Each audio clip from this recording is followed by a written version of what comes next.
각자 아마 어딜 갈 때 아마 어떤 것을 의지하면서 나아가는 줄 압니다. 교회 목회자들은 보통 이러면 좀 이상하지만 자기 교회의 어떤 외적인 그런 사이즈 이런 것들에 대해서 몇몇 사람은 그걸 또 의지하는 그런 경향들도 있습니다. 물론 저도 포함해서예요. 뭐 다른 사람이 그렇다는 게 아니라 그래서 목회자가 좀 그러지 말아야 됨에도 불구하고 외형적으로 좀 잘 규모가 갖춰져 있으면 또 그걸 의지하는 그런 경향도 있다는 이야기죠. 자, 이렇게 각각 무언가 의지하면서 나아가는데요. 오늘 이 첫 번째 단락도 이와 같습니다. 각각 무언가 의지하며 나아간다. 45절을 다시 한번 우리가 같이 한번 읽겠습니다.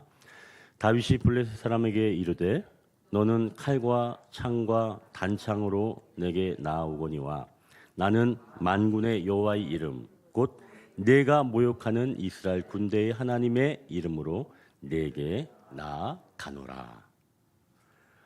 우리가 사실은 이 다윗과 골리앗 이야기는 사실은 안 믿는 사람들도 너무나 잘 아는 그런 이야기이죠. 이스라엘의 원수 블레셋에 골리앗이라고 하는 그런 장수가 있었습니다. 근데 이 장수가 키가 2m 70이라는 거예요. 엄청나죠. 2m 70이면 여러분 우리는 1m 70도 원하는데 이 사람은 2m 70. 그리고 갑옷은 무려 50kg 이상 되는 그런 갑옷을 입고 또 창 앞에 그 창날은 약 7kg 정도가 되는 그런 창날을 들고 서 있는 사람이 바로 골리앗입니다. 이 골리앗이 반대편에 있던 이스라엘 군대를 향해서 너희가 한 사람을 택해서 나와라.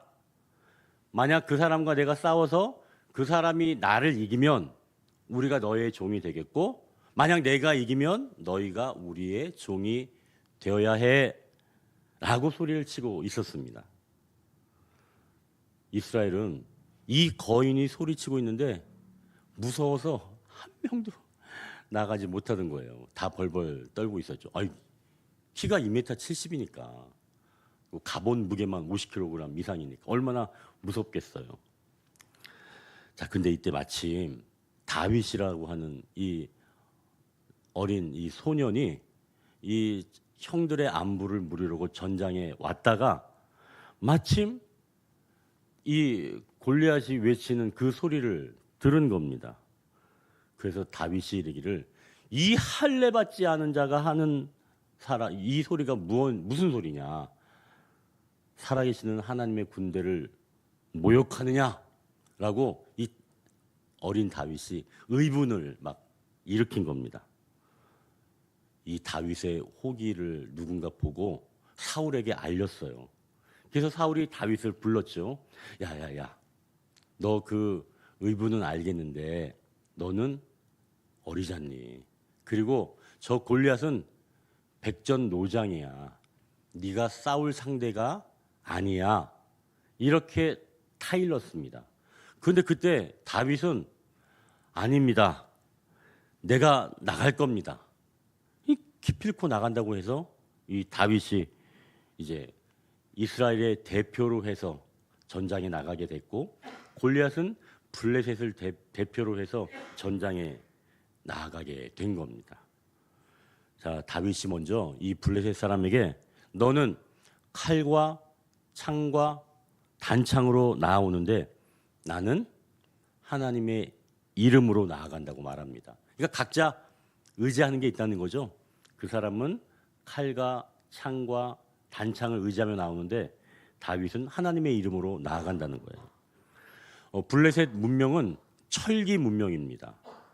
반면 이 이스라엘은 청동기 문명이에요. 어떤 차이가 있느냐? 블레셋은 계산기로 막 척척척 계산을 하고 있다면 이스라엘은 손으로 계산하는 격. 그렇게 문명이 지금 차이가 나는 정도입니다. 근데 여러분, 이 2000년 전 골짜기에서 일어난 이 싸움을 가만히 들여다보면 이건 단지 두 나라 사이에 일어난 전쟁이 아님을 우리가 알게 됩니다. 이것은 오늘을 사는 우리 안에서 또 우리 관계 속에서 매일같이 벌어지는 영적인 전투, 그거의 축소판입니다. 이런 관점에서 보면 골리앗을 대표로 하는 이 블레셋, 이것은 우리 안에 있는 자존심이라고 볼 수가 있습니다. 자존심은 무엇이죠? 오직 외부 힘에 의존해서 나를 증명하려고 하는 마음입니다. 자존심의 특징은 딱 하나예요. 내가 남보다 나아야 한다. 늘 남과 비교해서 더 높고 더 강해야만 안심하는 마음. 골리앗은 바로 그 비대해진 자존심의 결정체를 말하는 겁니다. 그래서 골리앗은 엄청난 무게의 그 노투구 그리고 50kg이나 되는 비늘 갑옷, 그것으로 겹겹이 자기를 두르고 있는 거죠. 결국 자존심이 센 사람일수록 속은 허약한 겁니다.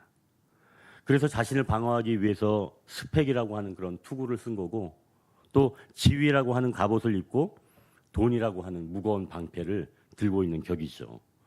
그 무거운 것들이 없으면 자신의 존재가 단번에 무너질 것 같은 그런 공포를 느끼기 때문입니다.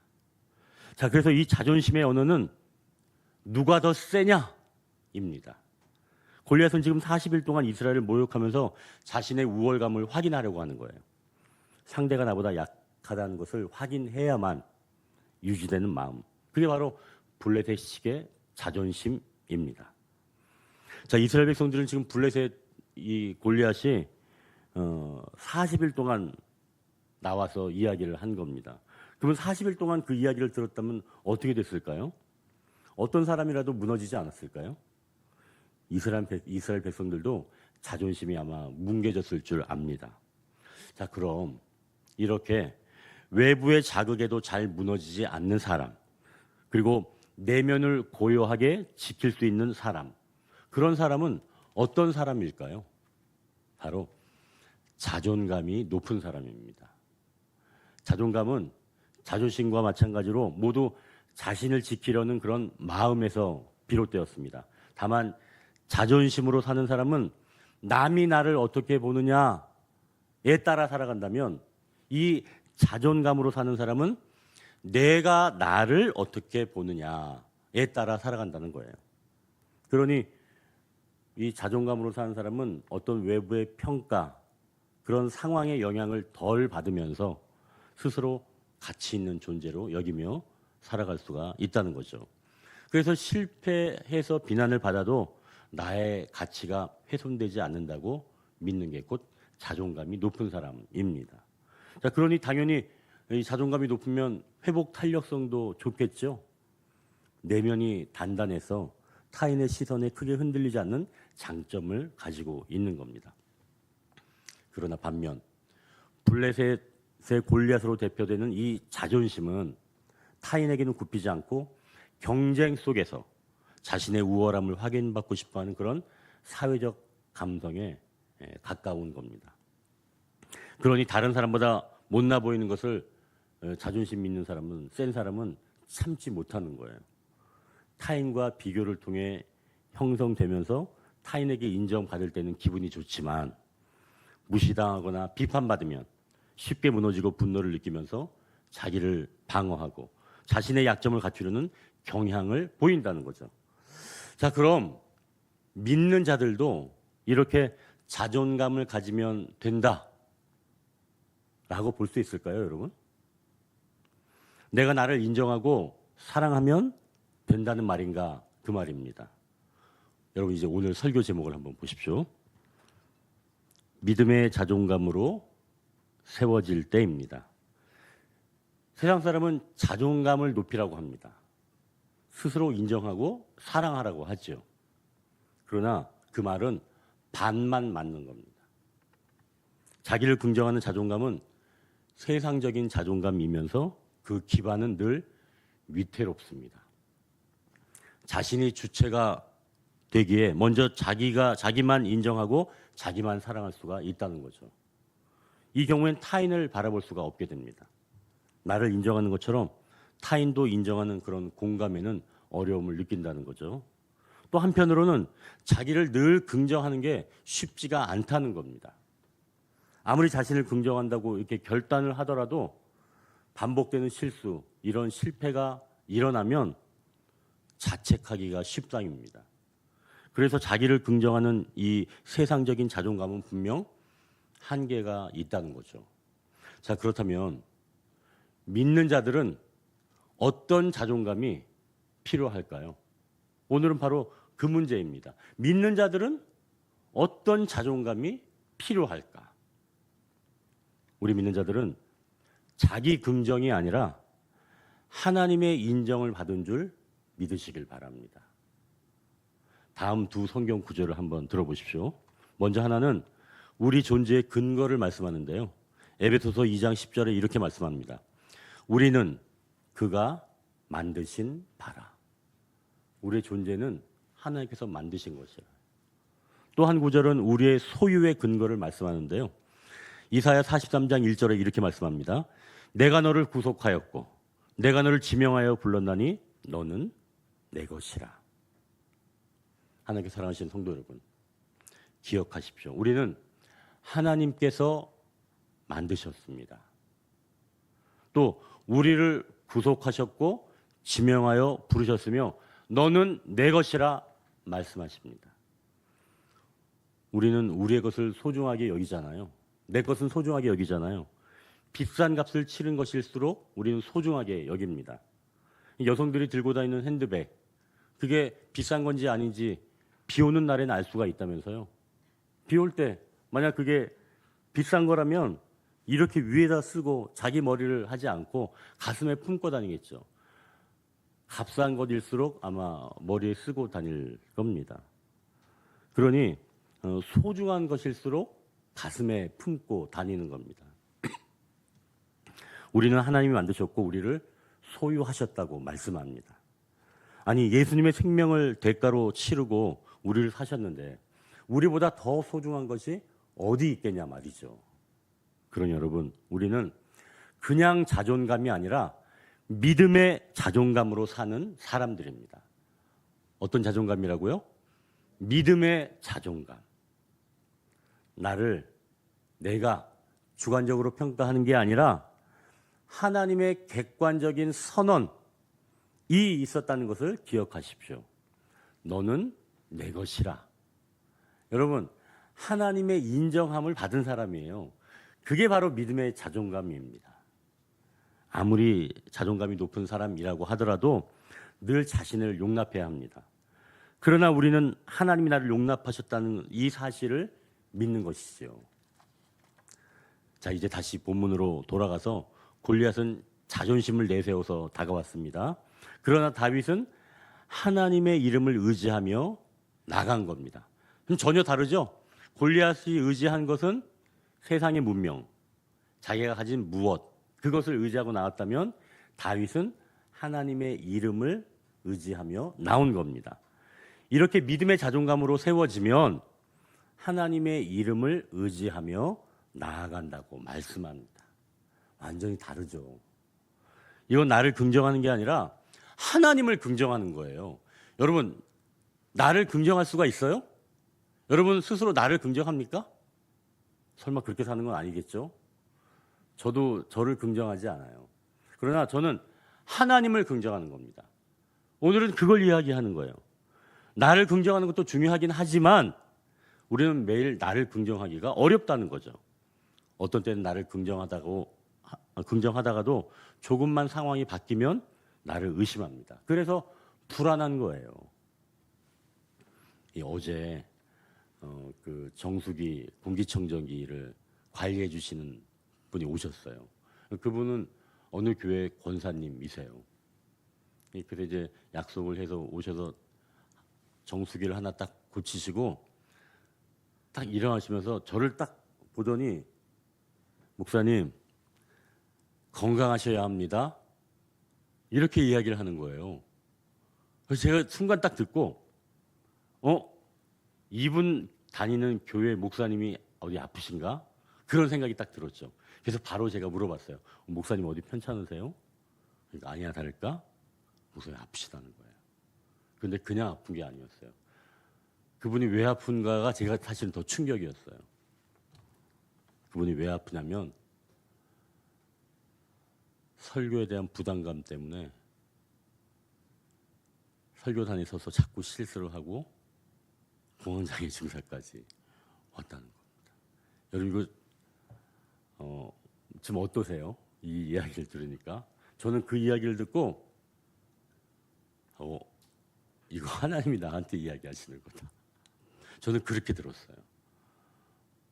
유월아 너 적당히 해라. 그런 마음. 저는 사실 그런 마음이 있거든요. 목사가 설교를 통해서 세워져 간다. 설교가 좋으면 그것도 끝난다. 저는 그렇게 생각하는 게 있었습니다. 그래서 막 갈아 넣었죠. 뭐 그렇다고 대단한 설교하는 것도 아닌데 늘 그렇게 압박이 있었다는 거예요.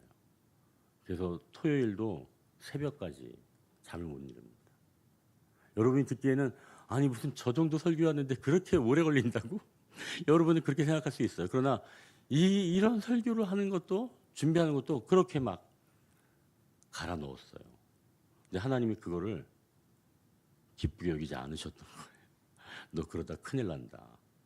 아니 여러분 생각해 보십시오. 아니 어느 권사님이 그분 3개월마다 한 번씩 만나요. 별로 이야기도 안 해요. 근데 그분이 갑자기 일어나서 목사님 건강하셔야 됩니다. 그 얘기를 왜 하겠어요? 그거 그냥 우연히 하겠어요? 저는 우연히 했다고 보진 않아요. 더군다나 설교로 인해서 그분이 이제 은퇴를 결정하게 됐다는 겁니다. 장로님들과 협의해서 아마 오늘부터 제가 안 하는 걸로 알고 있어요. 그렇게 됐다는 거예요.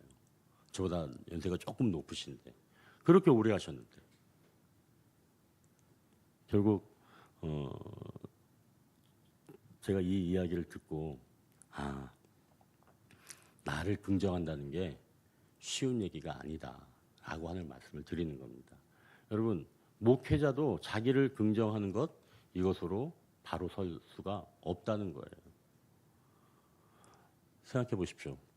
양들에게 정말 좋은 꼴을 먹이기 위해서 목회자는 막 갈아 넣어요. 그래서 제대로 된 설교를 준비해야 된다라고 하는 어떤 강박이 있다는 겁니다. 그러다 보니까 아마 탈이 났겠죠. 아마 그러면서 점점 부족한 자신의 모습을 보지 않았겠어요? 그렇게 되면 자기의 부족한 것이 보입니다. 그러면 또 이것 준비해야 되고 저것 준비해야 됩니다. 그렇게 되면 계속 시간이 늘어날 수밖에 없게 되는 거예요. 결국 너무 거기에 머물다 보면 위축돼서 움직이기도 힘들게 된다는 거죠. 여러분, 그러니 저 역시도 여러분뿐만 아니라 믿음의 자존감이 필요합니다. 우리는 이 믿음의 자존감이 필요해요. 내가 가진 무엇이 아니라 하나님이 나를 인정해 주신 바로 그 믿음의 자존감. 그게 여러분 우리한테는 필요하다는 겁니다. 내가 무엇을 완벽하게 내가 원하는 기준에서 해내는 게 아니라 하나님께서 나를 이미 인정하셨다라고 하는 것. 그 사실을 믿는 것. 이 믿음의 자존감을 가지고 나아가라고 말씀하는 겁니다. 자, 그러면 이렇게 믿음의 자존감을 가지고 나아갈 때 어떤 일을 맞이할 수 있을까요? 이제 두 번째 단락인데요. 하나님께서 하실 일을 바라봅니다. 우리가 46절, 47절을 우리가 같이 한번 읽겠습니다. 46절, 47절. 오늘 여호와께서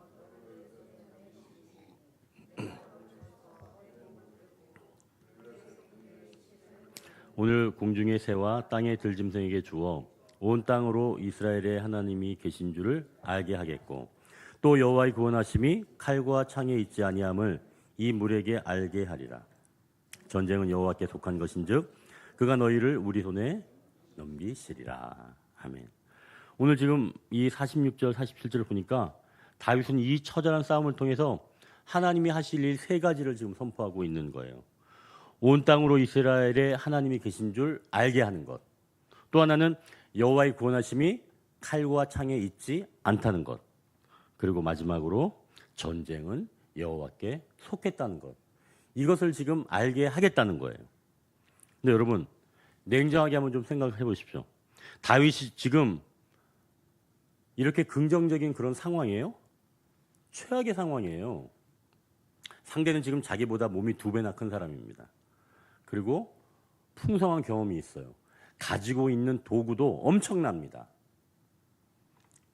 자, 그런데 이 소년 다윗에게는 이 상황이 기회, 어떤 도전이 아니라 사실은 목숨이 경각에 달린 백척간두 위기입니다. 이런 상황에서 내가 하나님의 일을 이루어드리겠다라고 말하는 건 인간의 이 계산으로는 도무지 앞뒤가 맞지 않는 그런 일이죠. 자, 우리는 이런 위태로운 순간을 만나면 대개 어떤 마음이 드나요? 하나님, 왜 하필 나인가요? 내가 뭘 그렇게 잘못했길래 이런 형벌 같은 상황을 주십니까? 혹은 아니 기름 부어 왕을 만드신다더니 이런 고난을 주시려면 이제 그거 모르겠습니다. 아마 원망과 거절의 마음이 먼저 일어났을 줄 압니다. 그런데 여러분, 이 위태로운 상황 속에서 오히려 하나님의 일을 하실 일을 바라본다는 것, 도대체 어떤 의미일까요? 믿음의 자존감을 가진 자는 나의 위기 속에서 하나님의 거대한 이야기를 읽어내기 시작한다는 겁니다. 다시 한번 정리하는 겁니다. 믿음의 자존감을 가진 자는 나의 위기 속에서 하나님의 거대한 이야기를 읽어내기 시작합니다. 어떤 상태에서요? 나의 위기 속에서 하나님의 거대한 이야기. 레리 크랩은 그에 져서 하나님을 신뢰한 것에서 이 상태를 한마디로 이렇게 표현합니다. 전율하고 신뢰하라. 이렇게 정의합니다. 저는 이 문장을 보고 너무 놀랐어요. 전율하고 신뢰하라. 여기서 전율이란 하박국 3장 16절에 나오는 그런 영적인 상태를 말하는 건데요. 이건 단순히 무서워서 떠는 공포가 아니라 하나님의 거대함과 그분의 웅장한 계획 앞에서 나의 존재가 얼마나 작은지 깨달을 때 일어나게 되는 바로 전율입니다. 우리는 자꾸 내 지성으로 하나님을 이해하고 상황을 통제하려고 합니다. 하지만 하나님이 하시는 일은 늘 내 이해의 그릇을 초과하는 거예요. 그래서 믿음의 사람은 이렇게 고백할 수밖에 없습니다. 하나님이 왜 이렇게 하시는지 저는 도무지 모르겠습니다. 그러나 하나님이 하나님이라는 사실, 그 사실 하나만으로 제 영혼이 떨립니다. 그게 전율이에요. 성도 여러분, 다윗이 골리앗 앞에 섰을 때 아무런 떨림이 없었을까요? 저는 다윗 역시 전율했을 줄 압니다.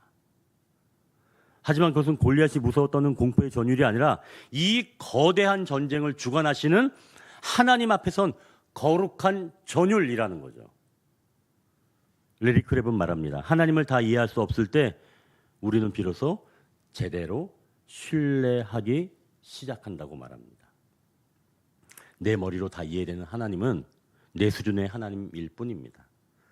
그 전율이 우리를 자존심에서 해방시키고 하나님을 신뢰하며 일어나게 합니다.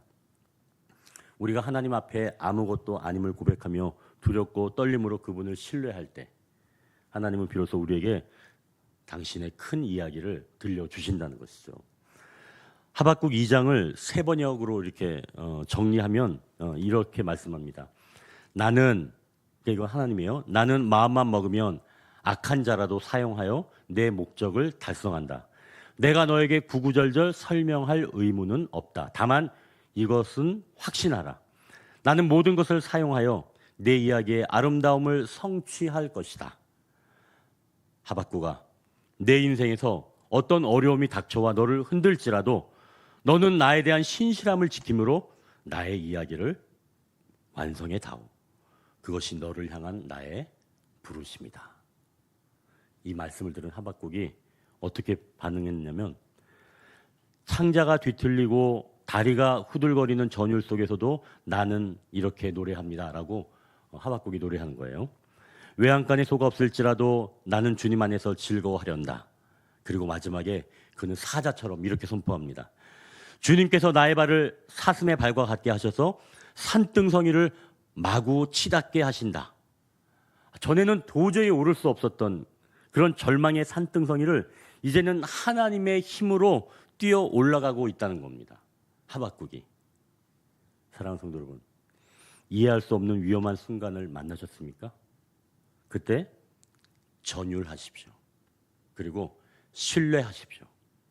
비로소 하나님께서 당신의 삶을 통해 위대한 일들을 보이기 시작할 것입니다. 그렇다면 이렇게 하나님이 하실 일을 신뢰하는 자는 구체적으로 어떻게 살아가는가? 이제 마지막 세 번째 단락으로 넘어갑니다. 나의 이야기를 성취하라는 부르심이 있다. 48절 49절을 우리가 같이 읽겠습니다. 블레셋 사람이 일어나 다윗에게로 마주 가까이 올 때 다윗이 블레셋 사람을 향하여 빨리 달리며 손을 주머니에 넣어 돌을 가지고 물매로 던져 블레셋 사람의 이마를 치매 돌이 그의 이마에 박히니 땅에 엎드러 지니라. 믿음의 자존감으로 세워진 이 다윗은 그 상황을 보고 전율하였고 신뢰해서 이제는 빨리 달려간다고 말씀합니다. 우리는 사실은 이 늘 다윗의 이 이야기를 통해서 예수 그리스도의 이야기를 연결해 왔죠. 물론 당연합니다. 블레셋을 대표해서 나온 이 골리앗, 그리고 이스라엘을 대표해서 나온 이 다윗. 그래서 이긴 쪽이 모두 승리하는 것이기 때문에 결국은 주님의 승리가 우리의 승리다라고 하는 그런 영적인 공식으로 우리가 항상 이 문장을 봐왔습니다. 그게 맞는 거예요. 그러나 오늘은 우리도 믿음의 자존감으로 세워졌음을 기억하기를 원합니다. 뭘로 세워졌다고요? 믿음의 자존감으로. 올 한 해는 하나님께서 세우시는 한 해라고 하는 그런 표로 우리가 달려가고 있죠. 하나님은 우리를 믿음의 자존감으로 세우시는 것을 말씀합니다.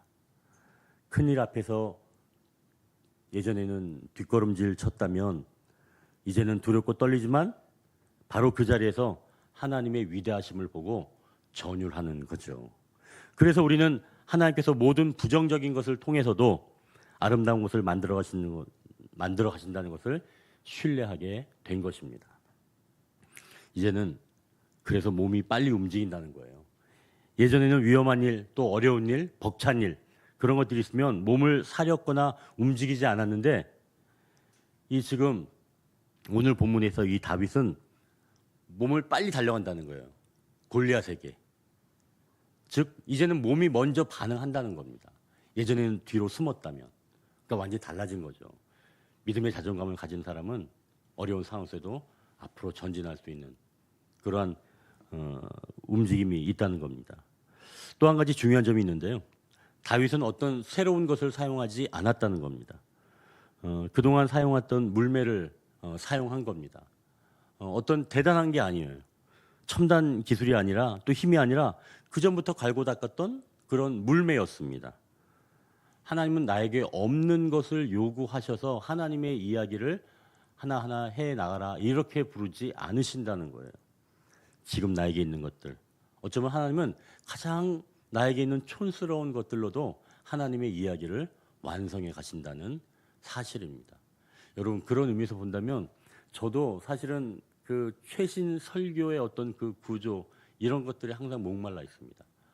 그래서 제가 항상 그런 것들을 어떻게 하면 좀 적용할까 이런 것들이 있었는데 저는 어제부로 완전히 이제 접었어요.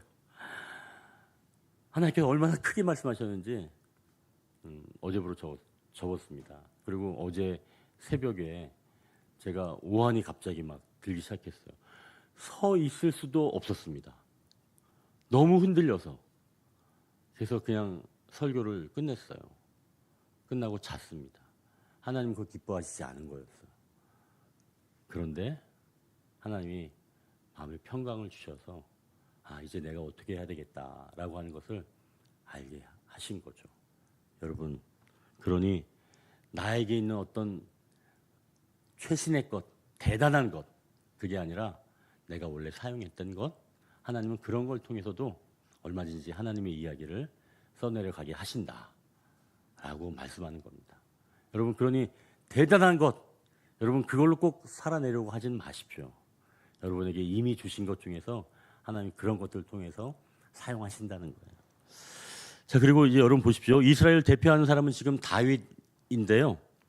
하지만 블레셋을 대표하는 사람의 이름이 여기 나와 있나요? 우리가 본문 읽었을 때 골리앗이라고 하는 표현이 있나요?